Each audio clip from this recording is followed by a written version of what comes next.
It's Groundhog Day or Strait of Hormuz Day or whatever you want to call it. It's a day that Donald Trump is promising a peace agreement with Iran. Get it done, Don. Get it done. Here's the Treasury Secretary this morning saying, I think there's a chance that we may have a deal today to open the strait. President Trump threatened the largest military campaign in the world. Because of that, we are in talks with the Iranians. The largest military campaign since World War II against the Iranians.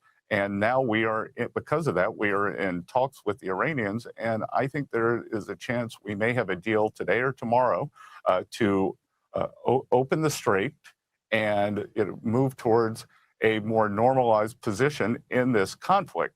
The S&P 500 is up today, nearly 2 points, strong on this news. Obviously, the markets love it. Oil is crashing down. Oil is still high year to date. You want it back around here, back in the 60s. This is where you get $2 a gallon gasoline. But oil has cratered. It creeped back up. It was back in the 60s. And then things got prickly again. And now it has crashed back into the 70s. And now is currently at $75 a barrel for crude oil futures. So that's what you need, obviously, for the midterms. Again, we feel like we're back in action. So there were 2 vessels attacked overnight, the Strait of Hormuz. Again, it's a day that ends in Y. But Iran seems to be cooling off, right? Iran allowing Europe to clear mines in the Strait of Hormuz. Iran is reportedly allowing European countries to clear mines and a potential concession that would keep restoring shipping and revive U.S.-Iran peace talks. The proposal remains under discussion, would require Iranian security guarantees and a durable ceasefire and approval by the IRCG. However, Iran continues to insist on controlling the strait. Here we go. Marco Rubio on Iran today. There has been progress in the talks to reopen the Strait of Hormuz. No agreement yet. Oman and Iran on how more ships can be able to go through there safely in the short term as we move towards these longer term talks about denuclearization. And suffice it to say, there's been progress made in those talks, but not finality yet. We're hoping that will happen very shortly. You can see the administration is pissed, probably just fatigued by all this, just pissed off. So you have Oman and Iran that are the countries that border this strait, and they get along together. Progress has been made. Iran and Oman on a temporary solution for the Strait of Hormuz. Under the proposed agreement, vessels would enter through the Iranian side, win for Tehran. As part of the return route, they would also fall under Iranian control. Tehran rejected Oman's earlier idea of an equal split, saying it fails to meet Iran's security needs. Iran officials warned that the waterway will stay closed if they turn down the temporary plan. During this period, naval mines in the middle of the strait would be cleared to allow for full reopening, which in new talks on a longer-term solution would begin. If Iran and Oman reach this agreement, it is expected to be accepted by the United States. Iran has made clear that any solution it agrees to and signs must receive Washington's approval. Obviously, Trump also told Iran to finalize the Strait of Hormuz agreement with Oman Tuesday after or face devastating strikes. I want to give them every last chance before decapitation. Okay. You'll find out today or tomorrow. Donald Trump before decapitation. Hey, that's our word. We use that in a title. And now the president's using it. Does he watch the channel? That's awesome. I don't know. I think we're going to maybe get something, but I want to give him every last chance before decapitation. Nice. He watched the Trump subs. Trump subs. Iran has until Tuesday, today, to finalize a Strait of Hormuz or Oman or face airstrikes, according to Bloomberg. Trump said to reporters, I want to give them every last chance before decapitation. So the draft proposal of the U.S.-Iran agreement are being circulated, according to Qatar.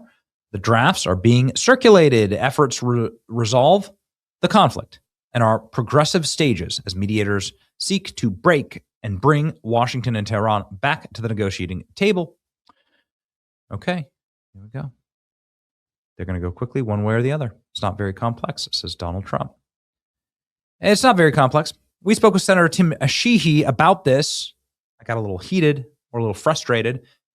Some of the global war on terror, George W. Bush talking points that were used here.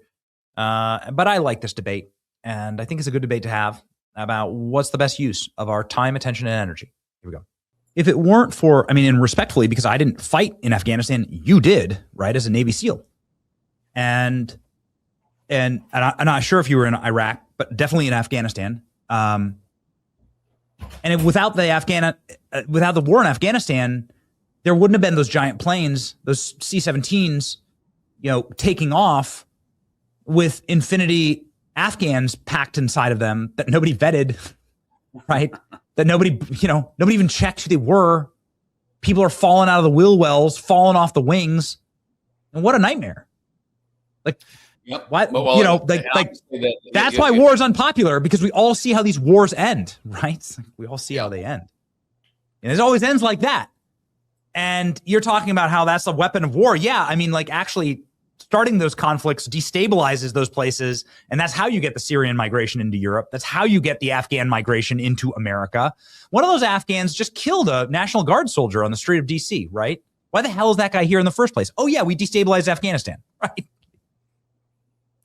Well, I wouldn't say we destabilized it, Benny. It was already a chaos hole before we got there. But you're absolutely right. Our withdrawal, the disgraceful shutdown of that with Biden, and how he decided to pull the plug and watch 20 years of sacrifice devolve into, as you said, an importation of millions of people that don't share our values and don't want to see us. Has been a disaster. What is that? I mean, and again, I want to couch this respectfully. I'm not a Navy SEAL. I didn't go over there and fight. You did, right? So my deference is respect for you.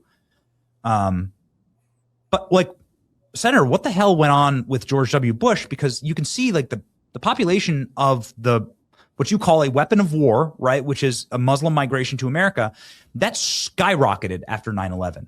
What's that about? Like, why did that happen? And that seems, that seems counterintuitive, like very counterintuitive. We weren't like during World War II, let's quick, as many Nazis as can move to Dearborn as possible. Please have them work in the Ford plant, right? But that's what we did after 9/11, which is like, what's that all about? Why did that happen? Well, I could talk about this for another hour with you, because you're absolutely right. Someone got to get into it. Unfortunately, I got to go to the Senate floor. But the point you're making, though, is the NGO industrial complex, which Nick has done a fantastic job exposing, has been undermining the security of our country for a long time. And you've talked a lot about it, too. I know that the NGOs are not a friend of the American people. The NGOs have partnered with outside activist groups, have partnered with people like Neville Roy Singham, who specifically want to undermine the security of our country.